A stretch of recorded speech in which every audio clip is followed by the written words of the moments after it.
라고 표현해서 죄송합니다. 잔소리를 한 번도 안 해보신 분, 또 가족들이나 누구에게 잔소리를 해본 적이 없다, 나는 그냥 하는 대로 내버려 둔다, 늘 나는 관대하다 하시는 분이 있을까요? 없으시네요. 잔소리쟁이들이시네요. 그러면 잔소리를 들어본 적이 없으신 분, 잔소리 나는 너무 완벽하게 해서 그렇든지 내 주변의 사람들이 관대해서 그렇든지 잔소리를 나는 들어본 적이 없어요 하시는 분 또 없으시네요. 잔소리를 하고 잔소리를 들으면서 우리가 사는 것 같습니다. 잔소리를 들었는지 안 들었는지 했는지 안 했는지가 중요한 게 아니라 잔소리를 해가지고 잘 바뀌는 사람을 혹시 보신 분 한 분도 없으세요? 그럼 잔소리를 들어가지고 내가 잘 바뀌는 분, 근데 잔소리를 왜 하세요?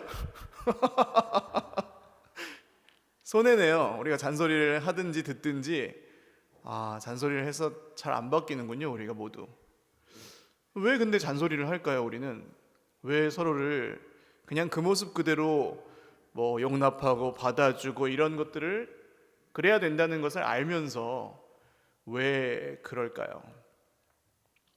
사실은 마음이죠, 마음. 가장 작은 거 예로 들면 양말을 어떻게 벗어야 돼요? 잘 벗어야 됩니다. 뒤집어지지 않게. 근데 집에 한두 분 정도는 꼭 양말을 그냥 이렇게 꾸겨 벗어서 반쯤 뒤집어 있는 상태로 아무 데나 두는 분이 있을까요, 없을까요? 다 있으세요? 우리 집엔 그런 사람 없어요 하시는 분 있습니다. 이렇게 먹은 쓰레기 같은 거, 커피나 과자나 이런 거, 껍데기, 요구르트, 음료수, 주스 이런 거 먹고 어떻게 해야 돼요? 플라스틱에 넣고, 그냥 쓰레기는 쓰레기통에 넣고 그래야 되는데, 꼭 먹은 그 자리에 뭘 먹었는지 다 이렇게 알 수 있게 놔두는 분이 집에 있습니까, 없습니까? 다 있으세요? 그것도 참 신기하네요. 근데 또 중요한 거, 잔소리를 그러면 이제 하죠. 이거는 왜 여기다 이렇게 해뒀냐 치우면서, 이거를 잘 채야지. 그 양말 같은 것도 이렇게 그거 근데 진짜 빨래하고 개다 보면 짜증나잖아요. 제대로 빨리지도 않고, 널 때도 불편하고. 그냥 한번 뒤집어 주면 되는데, 넣을 때 넣기라도 해주면 좋은데. 근데 이런 잔소리를 해도 잘 안 바뀝니다, 사람이. 그래가지고 보통 어떻게 하시나요? 끝까지 잔소리를 하든지, 그죠? 아니면 포기하고 사시든지, 그렇게 되는 경우가 많습니다. 근데 내가 잔소리를 하는 그 사람은 나한테 잔소리를 할 게 있을까요, 없을까요? 어떻게 이렇게 다 이구동성으로 똑같이. 그게 신기한 겁니다. 우리는 서로 그렇게 잔소리를 하고 잔소리를 듣고, 사실 포기하지 않고 사셨으니까 여기까지 오신 거죠. 오늘 성경을 보시면 믿음이 연약한 자를 너희가 받되 그의 의견을 비판하지 말라. 거듭 말씀드리지만 로마서의 뒷부분은 니네가 열심히 해라라는 얘기가 절대로 아닙니다. 앞에 나온 대로 하나님의 은혜로 그렇게 구원을 받았으면 은혜로 살아야 되는데, 그렇게 사는 게 어떤 삶인지를 보여주는 그런 부분인데요. 믿음이 연약한 자를 너희가 받되 그랬습니다. 그러면은 여기서 너희는 믿음이 약한 자일까요, 강한 자일까요? 비교적 연약하지 않은 지체들일 가능성이 크죠. 너희이면은 적어도 예수님을 믿는 사람들이겠죠. 로마 교회 이 편지를 읽을 정도로 열심히 있는 사람들. 자, 근데 오늘 우리를 생각해 보겠습니다. 내가 믿음이 강하신 분, 나는 믿음이 강해요. 나는 강력한 믿음을 소유하고 있어요. 없으세요? 아니 그냥 눈을 감고 할까요? 솔직하게 그냥 나는 믿음이 너무 강하다 하시는 분 한 분도 없으세요? 저도 손을 안 들겠습니다. 못 들겠습니다. 믿음이 강한 분 여기 아무도 안 계세요? 신기하네요 또. 그러면 오늘 이 말씀은 믿음이 연약한 내 형제를 우리가 막 억지로 참고 받아주고 그냥 무조건 희생하고 손해를 보더라도 억울해하지 마라, 그런 뜻이 아닐 가능성이 크겠네요. 왜냐하면 우리가 모두 믿음이 연약하다고 생각하시기 때문에. 아닌가요?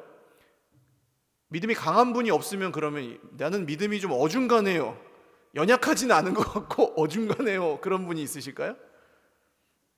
예, 아니죠. 전부 연약하다고 생각하실 겁니다, 내 믿음이. 그러니까 이 얘기는 내 옆에 있는 그 부족한 형제를 억지로 참아줘라가 아니고 사실 뭐예요? 우리가 교회 안에 들어와 있다면 믿음이 연약하다고 늘 생각하는 나 같은 사람이 교회 안에서는 어떻게 될 수 있다는 거예요? 어떻게 될 수 있다는 거예요? 나 같은 사람도 용납이 된다는 거죠. 할렐루야. 이게 그러면은 좋은 말씀이에요? 아니면 뭘 막 힘들게 해야 되는 말씀이에요? 좋은 말씀인 거예요. 옆에 계신 분들 한번 얼굴 보십시오.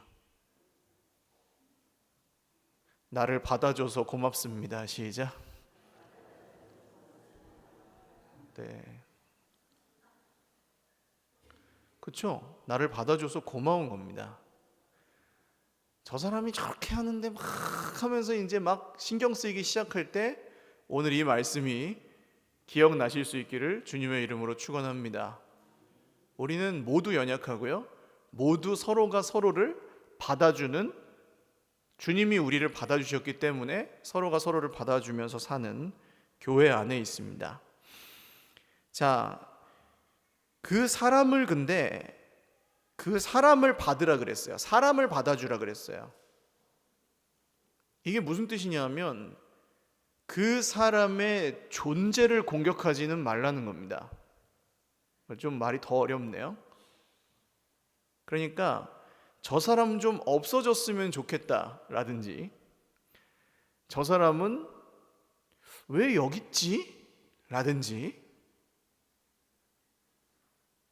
그렇게 들어오면은 할 말이 없어요. 너는 왜 그렇게 살고 있느냐? 넌 왜 그런 사람이냐? 혹은 너는 왜 여기 있냐? 이렇게 판단을 당하면 아무리 노력을 해도 그런 건 고칠 수가 없잖아요. 왜 태어났니랑 비슷한 얘기거든요. 왜 태어났니? 그러니까 그 사람이 뭔가 실수를 할 수도 있고 지금 부족함을 가지고 있을 수도 있고, 그거는 그 사람만 그런 게 아니고 나도 그래요. 그런 거 우리가 다 가지고 있습니다. 근데 누군가 나에게 너는 그런 사람이 왜, 저라 그러면 저는 목사니까, 너는 그런 사람이 왜 목사를 하고 있냐? 그러면 그냥 할 말이 없어요. 죄송합니다. 죄송합니다. 그런 사람이라서. 이렇게 얘기할 수밖에 없는 거예요. 그리고 아니면은 화가 나겠죠. 싸움이 나든지. 그래서 사람을 그 사람 자체로 그냥 받아줘야 되고, 그의 의견을 비판하지 말라, 이렇게 얘기하는데요.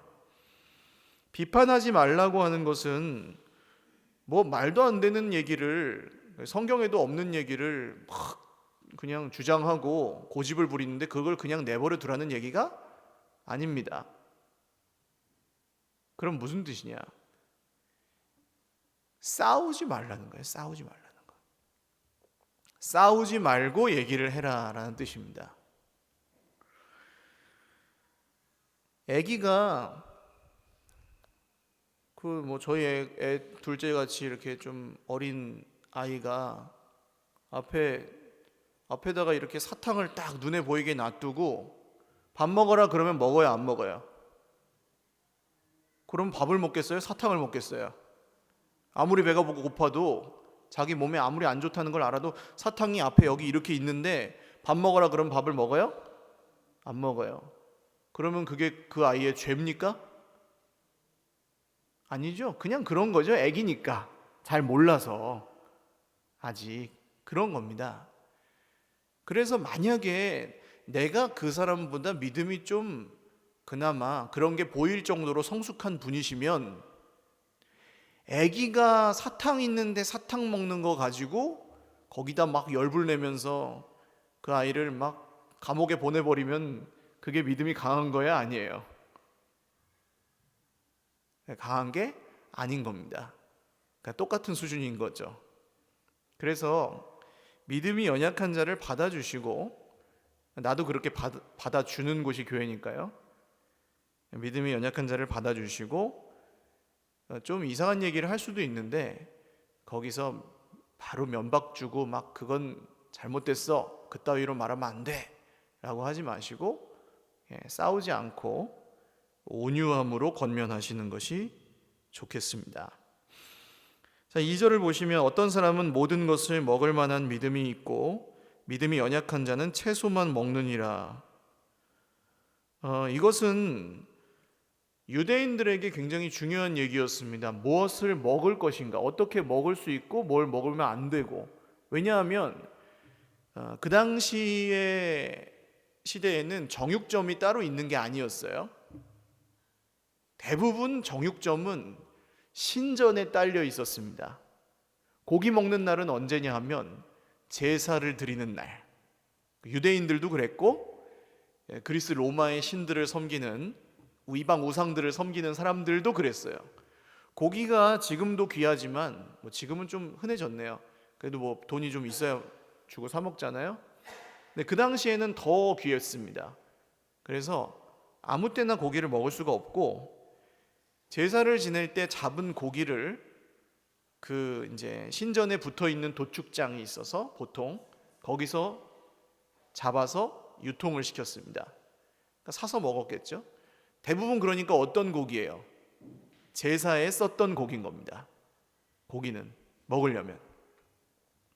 그런데 이렇게 로마든지 그리스 도시 같은 곳에 살던 사람들은 고기는 먹긴 먹어야 되는데 예수님을 믿고 나니까 이게 좀 그렇죠. 그 신전에서 제사 드리고 나온 제물인 게 뻔한데 그 고기를 사서 먹어도 되냐라는 문제가 이 사람들에게 중요한 문제가 됐다는 겁니다. 그래서 어떤 사람은 그걸 먹고 안 먹고가 그렇게 사실은 예수님 안에서는 우리가 자유하잖아요. 제물을 제사 지냈던 걸 먹든. 저도 어렸을 때 시골에 가면 저희 집이 제사를 지냈습니다. 시골에서 할머니 계시고 그럴 때. 그러면 이제 저는 예수님을 믿으니까 가면은 절도 안 하고 그런데 밥은 먹어야 되잖아요. 그래가지고 이제 제사밥을 먹어야 되나 말아야 되나 그러고 있는데, 그러면 저희 작은 어머니가 와가지고 야, 이건 제사상에 안 올렸던 거니까 먹어라 그러면서 주시더라고요. 아주 신사적으로. 그러면 그냥 먹는 거죠. 사실 제사상에 올라갔던 걸 먹어도 그 음식 자체가 제사를 지냈기 때문에 오염된다거나 그런 것은 사실 아니잖아요. 그래서 그런 사람들에게는, 그렇게 생각하고 그렇게 믿는 분들에게는 모든 것을 먹을 만한 믿음이 있고, 오히려 믿음이 있다고 표현합니다. 성경은. 그렇게 그냥 자유해서 먹는 사람은. 그리고 믿음이 연약한 자는 그게 걸리는 거예요. 계속 걸리고 그게 막 보이고 나도 그게 아닌 것 같고 해서 안 먹는 분이 있어요. 채소만 먹느니라. 근데 그것도 먹어도 안 먹어도 그 자체가 죄고 지옥 가고 이런 건 아니라는 거죠. 근데 당시 교회 안에는 그거를 먹어야 되나 말아야 되냐 가지고 다툼이나 생각이 다른 사람들이 있었을까요? 없었을까요? 있었다는 겁니다. 근데 먹나 안 먹나 그리스도 안에서 자유하다면 3절 보세요. 먹는 자는 먹지 않는 자를 업신여기지 말고 먹지 않는 자는 먹는 자를 비판하지 말라. 이는 하나님이 그를 받으셨음이라. 이렇게 말씀합니다. 자, 먹고 안 먹고에 상관없이 하나님이 그를 받아주셨다면 먹는 자는 먹지 않는 자를 업신여기지 말고 먹지 않는 자는 먹는 자를 비판하지 마십시오. 그런 뜻입니다. 고기는 그렇다 치고요. 자, 여전히 현대에도 논란이 되고 있는 여러 가지 중에 하나는 술입니다. 술은 어떨까요? 3절에 이 말씀을 가지고 고기의 자리에다가 술을 집어넣어서 읽어보시면 어떻겠어요? 자, 술을 먹는 자는 술 먹지 않는 자를 업신여기지 말고 술 먹지 않는 자는 술 먹는 자를 비판하지 말라. 어때요?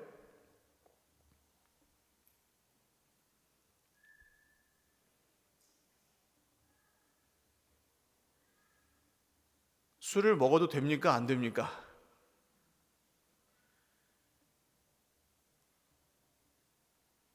아예 아무도 안 드시나요? 별로 고민이 안 되시는 것 같은데 아예 아무도 안 드세요? 안 드셔도 괜찮으신 분들은 그냥 안 드시면 되고요. 드시고 계시는 분들은 아마 고민을 하실 것 같아서 얘기를 잠깐 드리는 거예요. 내가 먹어야 되나 말아야 되나? 먹으면 얼만큼이나 먹어야 되나? 취하지 말라 그랬으니까 취하지 않을 정도만 마시면 되나? 그런 생각도 없고 그냥 마시게 되면 마시고 말게 되면 말고 그런 건가요?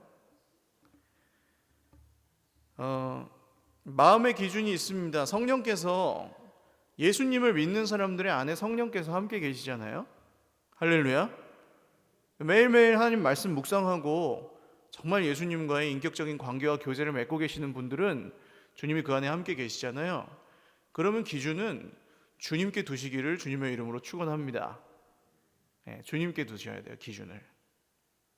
그게 그냥 끝입니다. 주님께 기준을 두셨는데 내가 좀 과하게 먹어요. 이건 술 말고 다른 음식도 마찬가지입니다. 주님께 기준을 두고 있지만 내가 뭔가 과하게 하고 있어요. 주님께 기준을 뒀는데 과하게 하고 있어서 그게 평소에 좀 찔려요. 근데 누가 와가지고 야, 넌 예수 믿는 사람이 그럼 돼? 그러면 기분이 좋아요, 나빠요? 내가 평소에 찔렸는데 누가 나한테 와가지고 그걸 뭐라고 하면은 기분이 좋아요, 나빠요? 왜요? 평소에 찔렸으면 누가 와서 얘기하면은 주님의 음성으로 듣고 고치겠습니다 그래야지. 왜 기분이 나쁠까요? 그게 내가 평소에 하나님 앞에서 찔렸다는 증거입니다. 거기서 이제 내가 먹어야 되는 이유, 내가 그렇게 하고 있는 이유를 막 대죠. 왜냐하면 내가 잘못한 게 없어야 되니까. 거기서 나를 지켜야 되니까. 그 사람의 공격으로부터. 그렇게 하지 말라는 겁니다. 그럴 것 같으면 먹지 말라는 거예요. 그리고 거기서 내가 좀 과하게 먹는 면이 있지? 미안해. 고칠게. 하실 수 있는 분은 잘하고 계시는 거예요. 고치면 돼요, 그렇게. 자, 이해가 가십니까, 여러분? 먹냐 안 먹냐 얼마나 먹냐가 정해져 있는 게 아니고 거기서 이 공격을 받은 그 화남이 막 안 되겠다, 오늘 그 먹지 말라는 얘기 들었으니까 열받아가지고 스트레스 풀려고 오늘 밤새 먹어야 되겠다, 이렇게 가시면은 그거는 진짜 잘못된 거예요. 그런 분은 먹으면 안 되는 분이에요. 그러나 주님이 기준이신데 성령 안에서 그런 이야기가 나에게 들릴 때, 그런 말씀이 나에게 들릴 때 미안해요, 제가 좀 과하게 가고 있네요, 죄송합니다, 고칠게요 하고 하실 수 있는 분은 건강해요. 자, 4절 보십시오. 남의 하인을 비판하는 너는 누구냐라고 했을 때 여기서 하인은 누구의 하인일까요?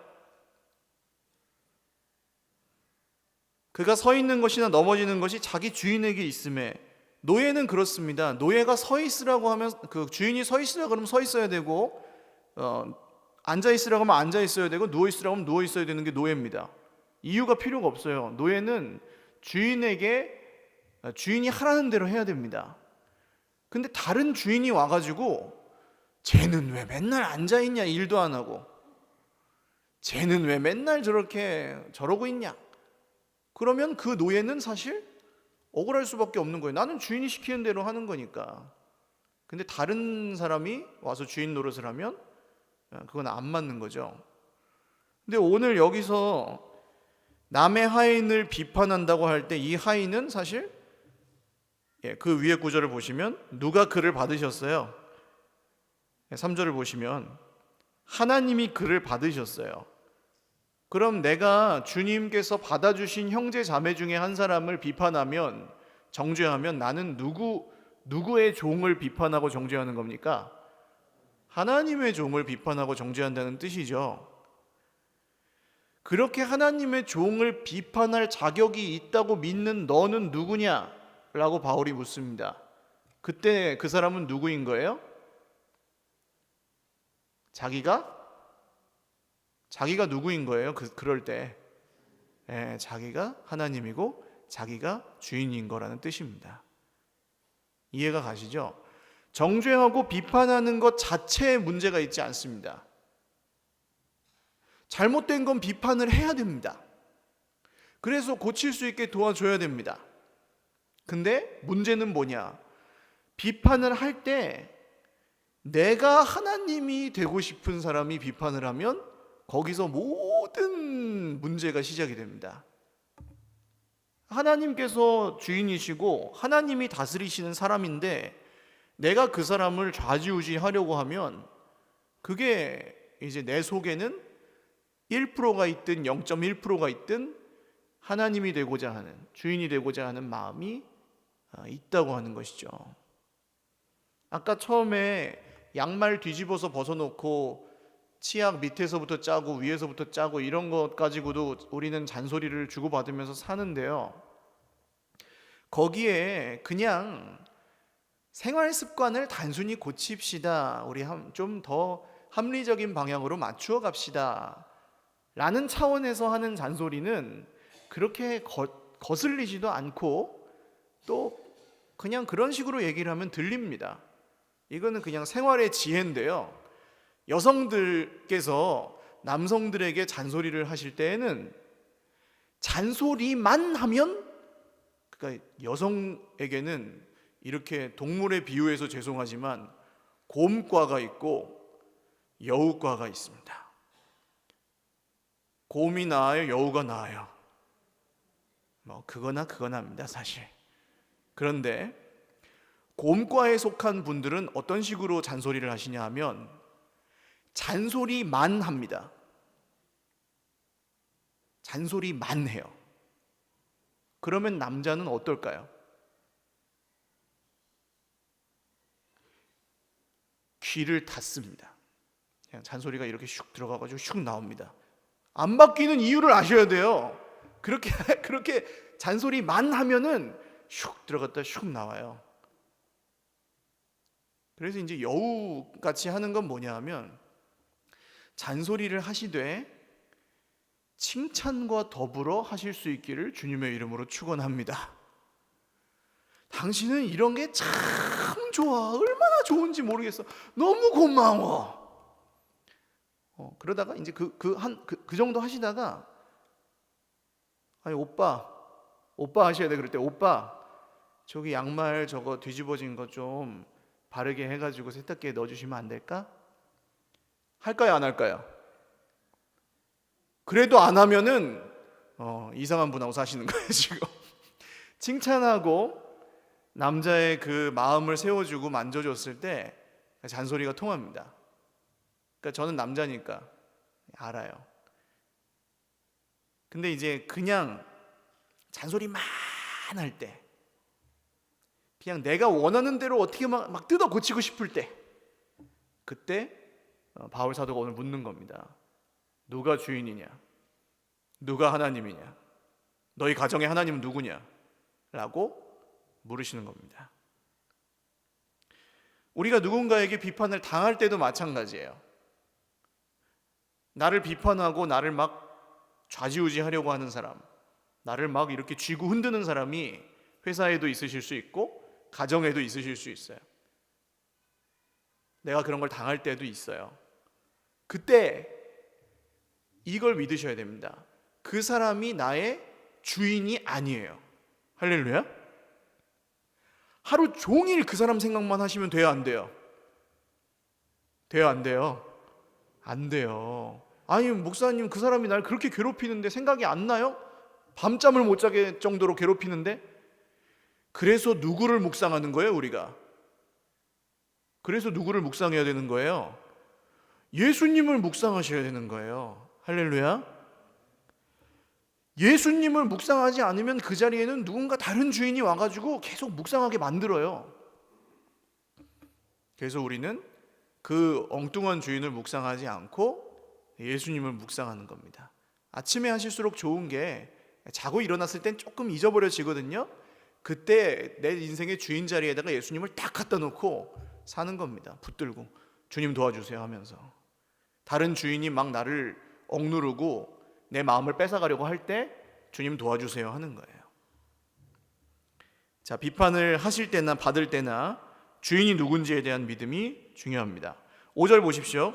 어떤 사람은 이 날을 저 날보다 낮게 여기고 어떤 사람은 모든 날을 같게 여기나니 각각 자기 마음으로 확정하였지니라.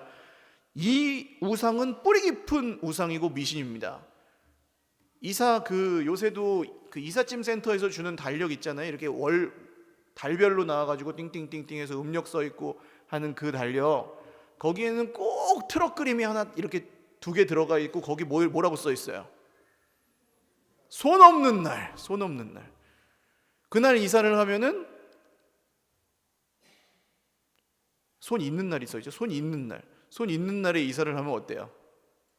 좀 싸고 그렇다면서요. 저는 그런 거 따지질 않아가지고 몰랐는데 그걸 아직까지 그 돈 5만 원, 10만 원 깎아주는 것도 대단한 건데 그 손 있는 날 이사를 안 해요, 사람들이. 신기하게. 어떤 사람은 이 날을 저 날보다 낮게 여기고 그겁니다. 더 중요한 날이 있고 덜 중요한 날이 있고 그런 기준으로 보면은 성경도 어떻게 보는지 아세요? 더 중요한 말씀이 있고 덜 중요한 말씀이 있게 되는 겁니다. 이것은 구약 시대로부터 아주 뿌리 깊은 문제였는데요. 예레미야 성경을 요새 제가 글을 쓰고 있는데 예레미야 성경을 보시면 거짓 선지자들이 뭐라고 하냐면 이것은 여호와의 엄중한 말씀이다 라는 얘기를 즐겨 했습니다. 그러니까 이 말씀이 너희에게 마음에 부담이 빡 되지. 그러니까 이 말씀이 중요한 말씀이야 라고 어떤 특정한 말씀을 다른 말씀보다 중요하다고 하면서 더 강조하고 전하기도 하고 그랬어요.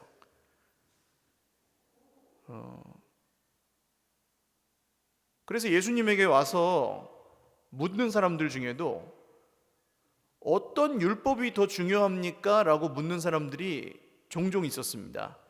이 율법이 더 중요합니까? 저 율법이 더 중요합니까? 왜냐하면 자기가 지키려고 보니까 이거를 지키려면 저거를 못 지키게 되고 그런 상황들이 생기는 거예요. 그러니까 더 중요한 게 있고 덜 중요한 게 있나 보다 하고 와서 그냥 물은 거죠. 거기서 거짓 선지자는 뭐라고 하냐면 자, 이거랑 이 말씀이랑 이 말씀이 있으면 이 말씀이 더 중요하다 라고 가르쳤다는 거죠. 근데 하나님이 뭐라고 하시냐 하면 이 말씀하고 이 말씀이 있는데 이 말씀이 더 중요하다 라는 식으로 가르치는 사람은 저주와 심판을 받는다고 말씀하십니다. 말씀은 그냥 말씀인 거예요. 할렐루야. 거기에 축복이 들어가 있든 저주가 들어가 있든 성경은 그냥 말씀은 하나님의 말씀이지 뭐가 더 중요하고 뭐가 덜 중요한 게 없습니다. 근데 마귀는 세상은 우리한테 어떻게 생각하게 만들어요? 이렇게 보다 보면 내가 지금 신경 쓰는 게 여기서 탁 뭔가 튀어나올 것 같으면 그냥 그렇게 보여요. 그 본래 의미에 상관없이 여기 이게 내가 좀 이거랑 비슷한 것 같은데 그래? 그럼 이렇게 해야 되나? 형편을 가지고 말씀을 보면서 중요한 말씀과 덜 중요한 말씀을 구분해요. 그러면 어떻게 될까요? 마음에 드는 말씀과 마음에 들지 않는 말씀이 구분되는 겁니다. 거기서. 그래서 취사 선택해서 믿게 되는 거예요.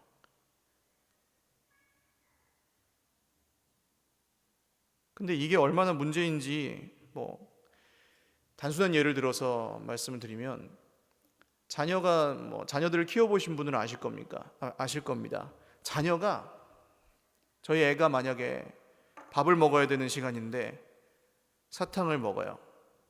한두 번이야, 그럴 수도 있어요. 근데 사탕 먹어라 할 때만 네 하고 밥 먹어라 그러면은 들은 척도 안 해요. 1년 동안 내내. 그럼 어떻게 됩니까? 아니, 사탕 먹어라 할 때는 네 그러고 자, 오늘 마늘 가지 볶음이다 그러면 들은 척도 안 해요.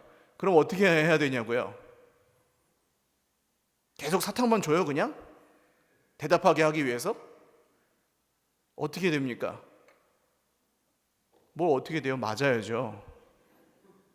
마늘 가지 볶음을 입에다가 쑤셔 넣어야죠. 이런 겁니다. 하나님과의 관계에서 마음에 드는 말씀이랑 마음에 안 드는 말씀이 생겨가지고 그런 식으로 하나님을 대하면 그렇게 되는 겁니다. 하나님이 우리를 괴롭히시는 게 아니에요. 그냥 자기가 그렇게 가는 거지. 자, 6절 보십시오. 나를 중히 여기는 자도 주를 위하여 중히 여기고 먹는 자도 주를 위하여 먹으니 이는 하나님께 감사하며 먹지 않는 자도 주를 위하여 먹지 아니하며 하나님께 감사하느니라. 무슨 얘기입니까? 기준을 인간의 행위 여부와 세상의 옳고 그름과 눈에 보이는 것들에다가 기준을 두지 말고 기준을 누구에게 두라는 거예요? 기준을 누구에게? 하나님께 두실 수 있기를 주님의 이름으로 축원을 합니다. 먹어도 하나님을 위해서 먹는 것이고 먹지 않아도 하나님을 위해서 먹지 않는 것입니다. 바울이 할례를 해야 될 때, 데리고 다니는 사람들을 할례를 해야 될 때는 그 사람을 데리고 유대인 회당에 자유롭게 출입하기 위해서 디모데 같은 사람은 할례를 받게 했습니다. 그리고 디도라는 사람이 있었는데, 이 사람 그리스 사람인데, 이 사람은 예루살렘에 들어갈 때 억지로 할례를 받게 하지 않습니다. 왜냐하면 거기서는 타협하면 복음이 오히려 흐려지기 때문에 그렇게 하지 않았습니다. 그러니까 할례를 해도 되고 안 해도 돼요. 자유로워요. 그런데 기준을 어디다가 두라고요? 누구에게 두라고요? 하나님께 두라는 것입니다. 오늘 모든 우리 삶의 행동과 말과 가치와 목적과 의미의 기준이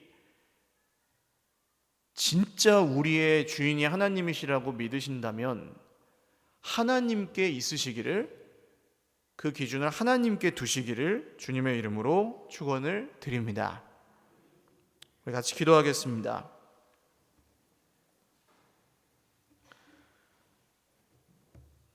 용납을 하는 걸 내가 하면은 못합니다. 어떻게 해요? 나랑 그 사람이랑 다른데, 그 사람이 나한테 상처를 주고 그 사람이 나를 미워하고 말도 안 되는 거 가지고 핍박하기도 하고 비판하기도 하는데 그거 우리 힘으로 하는 게 아니에요. 근데 우리가 뭘 할 수 있냐면, 그럴 때 그 사람, 믿음이 연약한 사람이든 뭘 잘 모르는 사람이든 실수를 하는 사람이든 악한 사람이든 그 사람을 묵상하지 않고 예수님을 묵상할 수가 있다는 겁니다. 우리에게 그런 자유가 있는 줄 믿으시기를 바라요.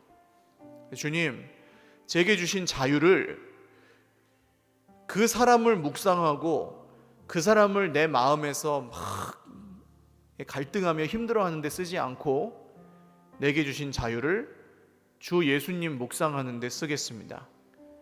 그 사람의 말을 묵상하는 데 내 자유를 쓰지 않고 주님의 말씀을 묵상하는 데 내 자유를 쓰겠습니다. 먹고 먹지 않고의 기준은 사람마다 다 다르지만 그걸 가지고 싸우지 않고 하나님 아버지의 사랑에 저의 기준을 두겠습니다. 주님, 우리를 자유케 하신 것을 믿사오니 그 자유를 헛된 싸움에 쓰지 않고 사랑하는데 쓰게 하여 주시옵소서. 우리가 서로 잘 용납하고 용납받는 그런 공동체와 삶을 이루어가게 하여 주옵소서. 기도하겠습니다.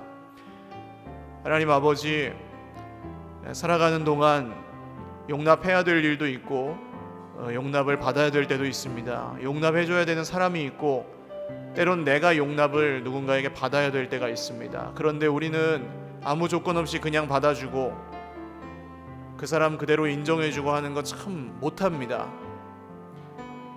장점도 있고 단점도 있고 살아가다 보면 하나님께서 하시는 일만 있을 뿐 저희들은 다 부족하고 연약한데 그것을 알면서도 나보다 연약한 지체를 향해 친절히 대하지 못할 때가 많고 세상 살아가던 대로 그냥 포기하고 살 때가 너무나 많습니다.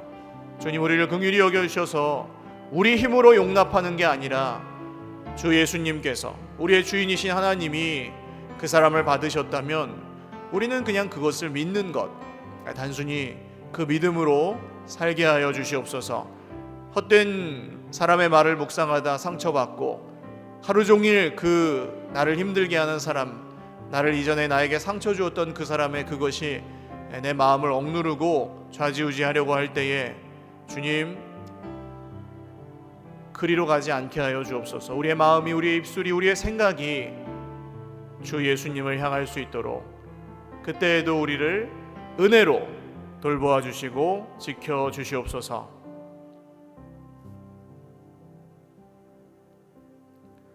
한 번만 더 기도하겠습니다. 혹시 오늘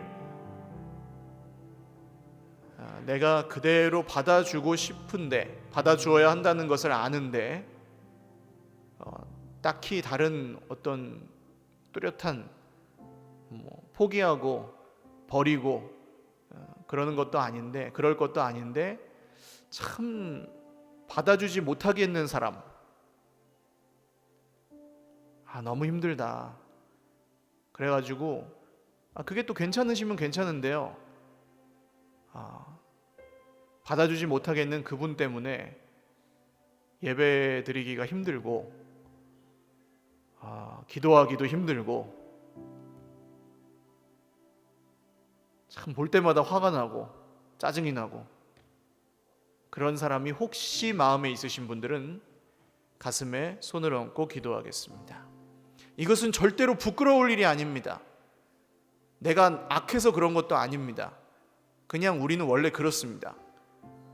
그런 사람이 있을 때도 있고 없을 때도 있을 뿐이지 아예 없는 사람은 아무도 없습니다. 그리고 내가 누군가에게 그런 존재가 될 수도 늘 있습니다. 근데 그때 내가 잘했냐 잘못했냐, 내가 더 참아야 되는데, 그렇게 말씀하시더라고요. 말도 안 되는 얘기입니다. 자기가 예수님도 아닌데. 그냥 그런 겁니다. 그렇고 그때 기도하는 거예요. 그럴 때 예수님, 제가 그 사람의 그 잘못과 그 사람의 약점과 그 사람의 너무 막 상처 주는 그것을 마음에 담지 않고 예수님을 마음에 담고 싶습니다. 저도 받아주시고 그 사람도 받아주신 주님을 진짜 주인으로 믿겠습니다 라고 기도하는 겁니다. 주님, 오늘 우리 마음을 채우고 있는 문제, 사람, 그 어느 것이든 우리가 주님 앞에 맡겨드리며 나아갑니다. 주님, 우리 마음을 채워주옵소서. 한 번 더 기도하겠습니다. 하나님 아버지, 사람이 짐이 될 때가 있습니다. 관계가 무거운 짐이 되고 상처가 되고 족쇄가 될 때도 있습니다. 버릴 수도 없고 포기할 수도 없고 떠날 수도 없어서 전전긍긍해 하기도 합니다. 그 상태 그대로 내버려 두면 망가지고 고장이 납니다. 주님, 우리를 고쳐주셔서 오늘 들은 말씀을 마음에 새기고 내일도 그 사람 생각날 때 말씀을 마음에 다시금 새기며 모레도 그 사람과 부딪힐 때 제 마음에 그 사람이 새겨지는 게 아니라 말씀이 새겨질 수 있도록 하나님 인도하여 주십시오. 우리에게 주신 자유를 사람을 향해, 세상을 향해, 눈에 보이는 썩어질 것들을 향해 쓰지 아니하게 하시고 주 예수님의 말씀을 향하여 우리의 자유를 사용하게 하여 주시옵소서. 내가 주인 되려고 그 자유를 쓰지 않고 선악과를 마구 따먹지 않고 주님 말씀에 순종하여 영원한 생명의 동산에 거할 수 있게 하여 주시옵소서. 각 가정마다 그렇게 변화되게 하시고 각 사람마다 주 안에서 그렇게 성숙하게 하셔서 하나님이 이루시는 놀라운 구원과 생명을 이어받을 아름다운 가정과 공동체를 우리가 함께 세워갈 수 있게 하여 주시옵소서.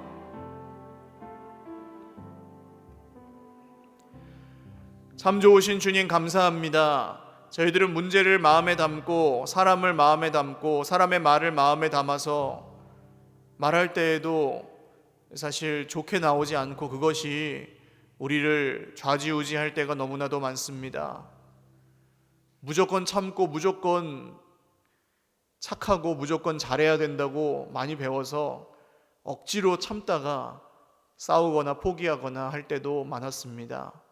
오늘 말씀을 들어보니 믿음이 연약한 자가 바로 나이고 나를 받아주신 주님이 계시고 주님의 몸 교회가 또한 나를 받아주었습니다. 우리가 서로를 용납하고 서로에게 용납받는 정말 주님이 만드신, 주님이 주인 되시는 공동체를 계속해서 잘 세워갈 수 있도록 은혜 베풀어 주시옵소서.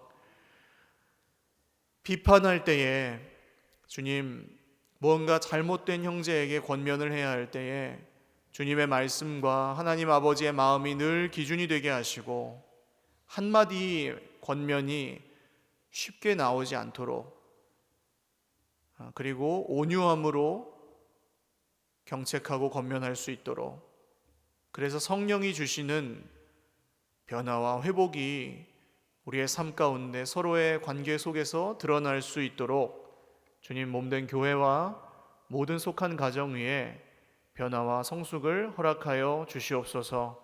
오늘도 여러 가지 일들로 피곤한 중에 있으나 주님을 의지하여 살아가는 예배하는 하나님의 사람들 머리 위에 함께하여 주시고 돌아가는 한 주 고난주간에도 주 예수님이 우리의 온전한 주인이 되어 주시옵소서. 감사하옵고 예수님의 이름으로 기도 올리옵나이다. 아멘. 우리 하나님께 영광의 박수 올리겠습니다. 바로 축도하고 예배 마치겠습니다. 이제는 우리 구주 예수 그리스도의 무한하신 은혜와 하나님 아버지의 신실하신 사랑과 성령님의 교통하심이 오늘 말씀을 듣고 용납하고 용납받는 삶, 용납하고 용납받는 공동체를 세워가기를 소망하는 주인이신 하나님을 섬기는 모든 종들 머리 위에와 그 가정과 자녀들 위에, 그리고 함께 세워가는 영광스러운 주님의 몸 교회 위에 영원토록 함께 있을지어다. 아멘.